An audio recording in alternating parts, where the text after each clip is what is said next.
Assalamualaikum warahmatullahi wabarakatuh. Selamat datang di Uci Artia Channel. Di video kali ini kita akan belajar tentang kisi-kisi PAT Matematika Wajib kelas 10. Di video kali ini dilengkapi dengan soal dan pembahasan. Sebelum lanjut nonton, jangan lupa klik subscribe, like, and comment.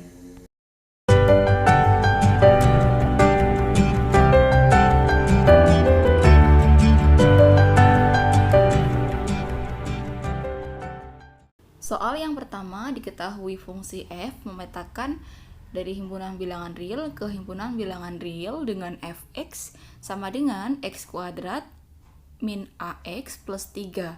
Jika f2 sama dengan negatif 1, maka nilai a adalah titik-titik.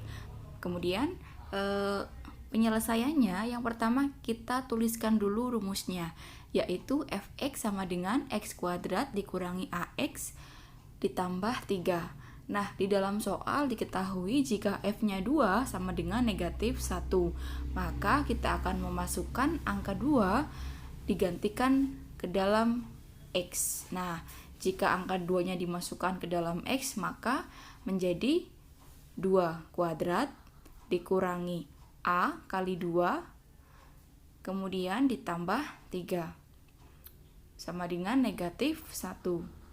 Nah, di sini 2 kuadrat sama dengan 4, negatif 2 kali A berarti negatif 2A, ditambah 3 sama dengan negatif 1. Nah, kita kerjakan 4 ditambah 3 sama dengan 7, dikurangi 2A sama dengan negatif 1. Kita kelompokkan 7-nya dengan negatif 1, menjadi negatif 2A sama dengan negatif 1 dikurangi 7. Karena dia pindah ruas ya. Kemudian negatif 2A sama dengan negatif 8. Maka nilai A sama dengan negatif 8 dibagi negatif 2. Maka nilai A sama dengan 4. Jadi jawaban yang benar adalah yang C. Soal nomor 2, domain atau daerah asal dari fungsi fx sama dengan x min 1 per x kuadrat dikurangi 5x ditambah 4 adalah titik-titik. Yang pertama, fungsi fx-nya sudah saya tulis di sini. Nah, syarat untuk menyelesaikan soal ini adalah penyebutnya tidak boleh sama dengan 0, karena jika penyebutnya sama dengan 0, maka fx-nya hasilnya tidak terdefinisi. Maka kita bisa tuliskan bahwa syarat penyebutnya atau syarat dari x kuadrat dikurangi 5x ditambah 4 tidak boleh sama dengan 0. Nah, dari sini kita akan faktorkan. Pemfaktorannya bagaimana, yaitu jika dikalikan hasilnya 4, jika dijumlah hasilnya negatif 5.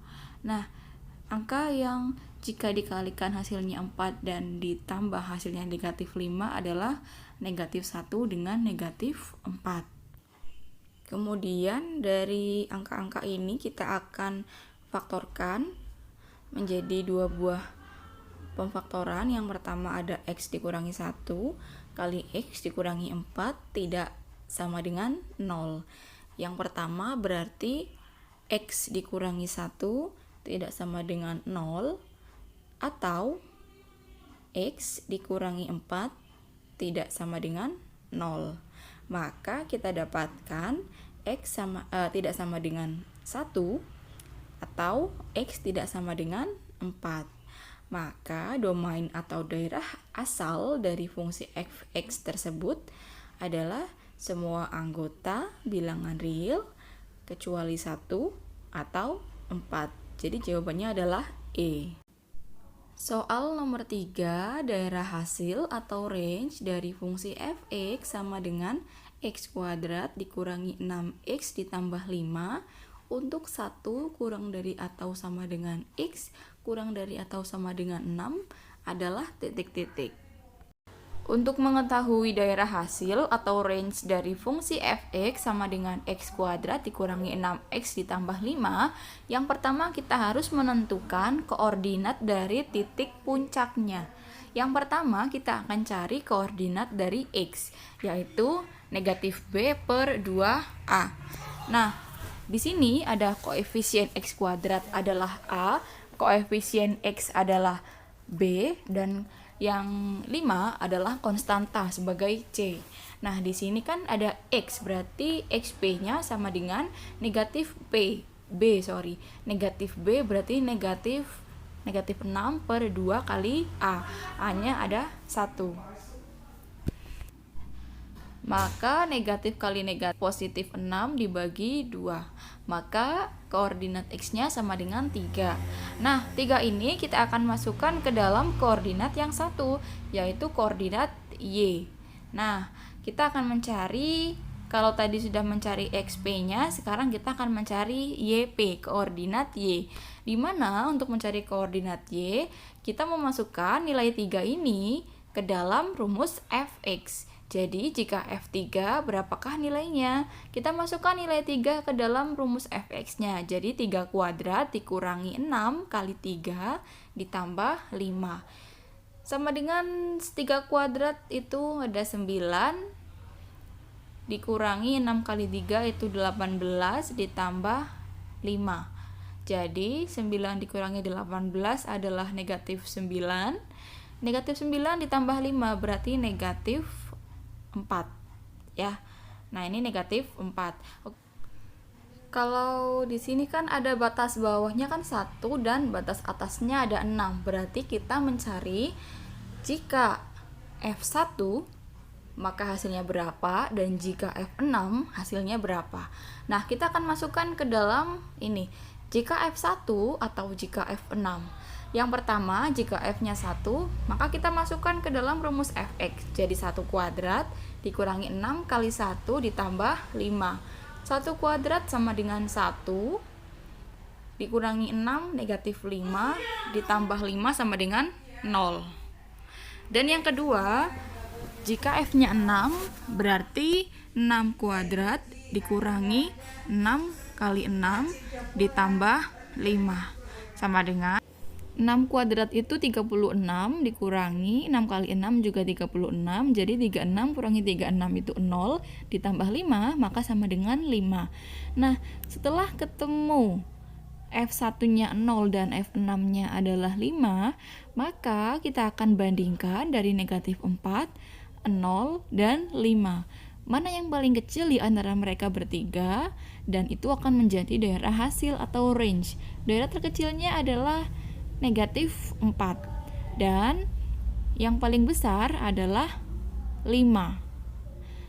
Nah, ini karena yang paling kecil, maka kita akan tuliskan negatif 4 kurang dari atau sama dengan Y, kurang dari atau sama dengan yang paling besar dari mereka bertiga adalah 5. Maka batas atasnya adalah 5. Jadi, daerah hasil atau range-nya dari fungsi fx tersebut adalah negatif 4 kurang dari atau sama dengan Y, kurang dari atau sama dengan 5.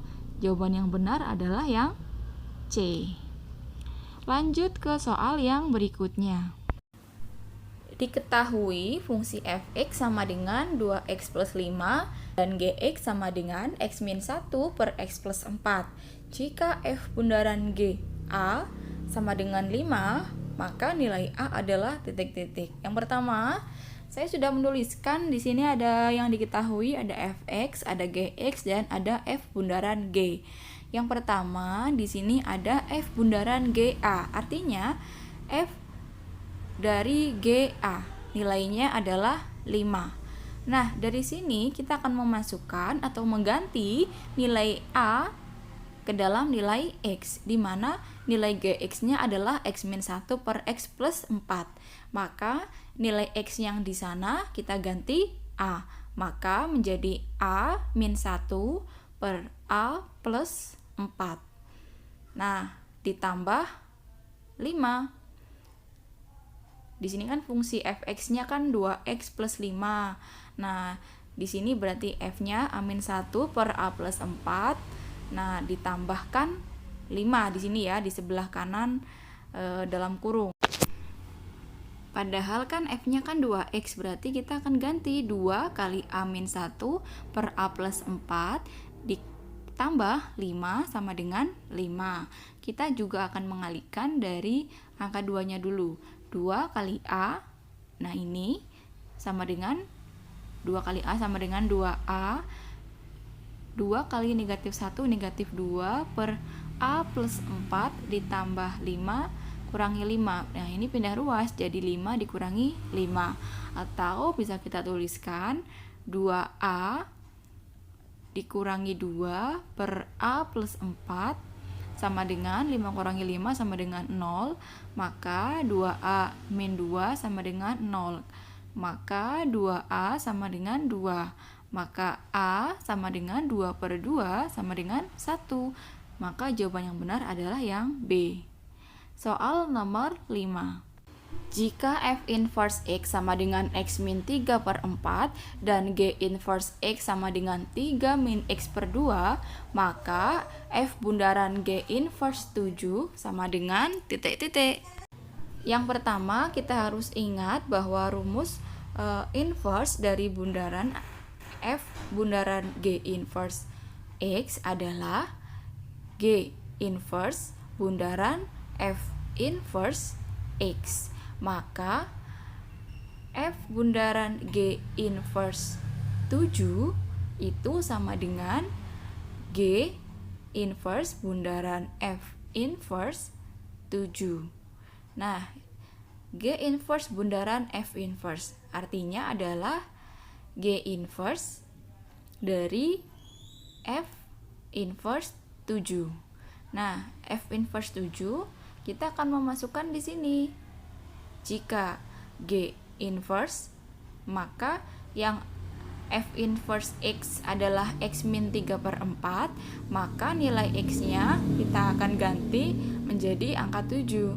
Maka 7 dikurangi 3 per 4 sama dengan G inverse 7 dikurangi 3 sama dengan 4 per 4 sama dengan 1. Berarti hasilnya adalah G inverse 1. Setelah itu kita akan mencari G inverse 1. Di sini ada G inverse X, nilainya adalah 3 min X per 2. Maka kita akan mengganti nilai X-nya menjadi angka 1. Maka 3 min X menjadi 3 dikurangi 1 per 2. 3 dikurangi 1 sama dengan 2 per 2 sama dengan 1. Jadi jawaban yang benar adalah yang C. Soal nomor 6. Diketahui cos A sama dengan 3 per 5, maka nilai sin pi per 2 ditambah A ditambah sin pi dikurangi A adalah titik-titik. Yang pertama, saya sudah menuliskan apa yang diketahui dan apa yang ditanyakan. Di sini menggunakan pi.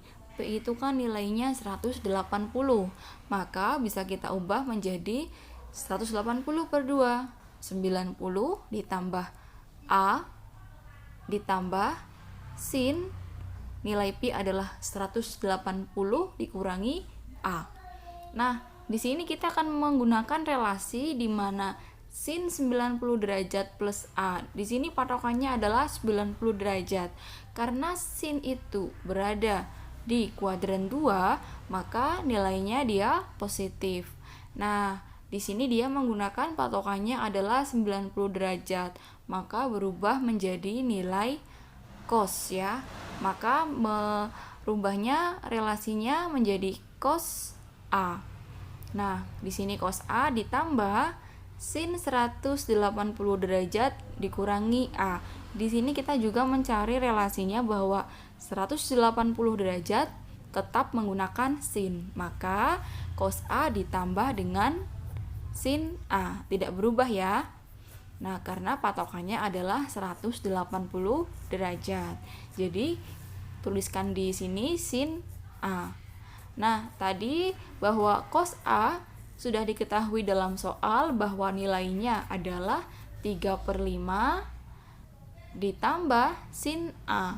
Nah, di sini kita belum mengetahui berapa nilai sin A, maka kita akan mencari dulu dari apa yang sudah diketahui. Di sini yang sudah diketahui adalah nilai cos A, yaitu 3/5.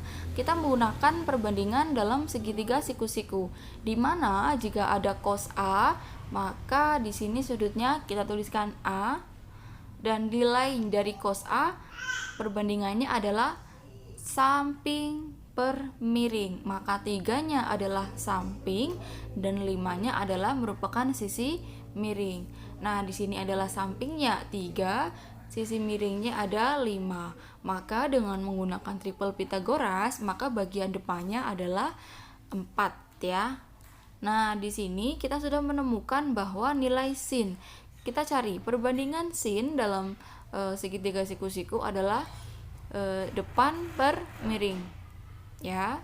Kalau cos adalah samping per miring, kalau sin adalah depan per miring. Depannya ada 4, miringnya ada 5. Nah, dari sini kita bisa tuliskan 3/5 ditambahkan dengan 4/5. Maka kita jumlahkan menjadi 3 tambah 4 sama dengan 7. 7/5. Jadi jawaban yang benar adalah yang B. Ditambahkan bahwa perbandingan dalam Pythagoras ada sifat dasarnya ada sin cos tangen, di mana ada sin dering, artinya adalah sin sama dengan depan per miring, ada cos saring, artinya adalah cos sama dengan samping per miring, dan yang terakhir adalah tangen. Tan desa, tangan sama dengan depan per samping. Semoga video ini bermanfaat. Selamat belajar dan semoga sukses. Jangan lupa klik subscribe dan bagikan jika video ini bermanfaat. Saya akhiri. Wassalamualaikum warahmatullahi wabarakatuh.